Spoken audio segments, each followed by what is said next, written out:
आल्या आल्या आपल्याला काम लागलेलं आहे. चला म्हटलं आता उळ्याला पाणी भरायला जायचंय. गाडी काढली लगेच निघालो पाणी भरण्यासाठी. भाऊ पण माझ्यासोबतच होता.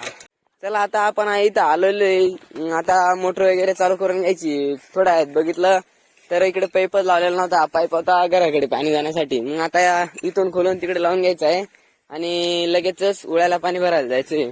चला म्हटलं भाऊ तोपर्यंत पाईप फोरत आहे तोपर्यंत उळ्याकडे चक्कर मारून यावा. आता आपण आलोय उळ्याकडे. पाणी भरायला यायचं होतं. आता निम्मे बारे इकडनं तिकडे पाणी पितात आणि जे तिकडनं इकडे येतात. मग आता पहिले आपण तिकडचे भरून घेऊ कारण की पाईप तिकडेच लावलेले आणि नंतर आले की इथनं पाईपलाईन उतारून इथं आणायची आणि हे भरायला सुरुवात करायची.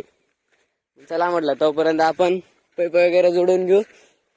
तोपर्यंत भाऊ मोटर चालू करेल. हे बघा आता तिथं पाईप निघालेला आहे, इथं पाईप निघालेला आहे, तिथं पण पाईप आणि तिथं पण पाईप निघालेला आहे. आता हे सर्व पाईप आता आपण जोडून घेणार आहोत. चला आपला इथून तिथून पाईप तर लावला गेलेला आहे आणि वरती पाणी काढलेलं आहे वरच्या ओळ्याला पाणी भरण्यासाठी. ते रन पाईप वरती आहे त्याच्यामुळे काही टेन्शन नाही आपल्याला. तर खूप बघितलं गेलं. आता म्हटलं वावरात चक्कर बिक्कर राखून घ्यावा कारण की आपण कालच वावर ओढून तोडून सरळ केलेले. डाब होती, काही उंच ठिकाणी होते, काही डाब होते. त्याच्यामुळे मग आता काले किरण मिरण आणलेलं होतं आणि आता आपले पूर्ण वावर एकदम थावर झालेले म्हणजे एकदम सरळ झालेले. आपल्या वावरात चक्कर टाकून आलो. आता चला म्हटलं परत एकदा ओळ्याकडे चक्कर मारून रेन पाईप चालू आहे. वावर पूर्ण ओलं झालं असेल एवढ्या टायमात. मग आता आम्ही आलोय जिथं कोरडं असेल तिथे नळी सोडून ओलं करून घेऊ आपण.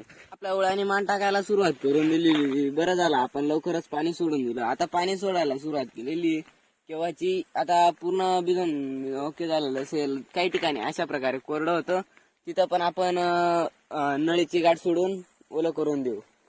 चला आता भेटू आपण पुढील पार्ट मध्ये. तोपर्यंत धन्यवाद आणि लाईक करायला विसरू नका. जय श्रीराम.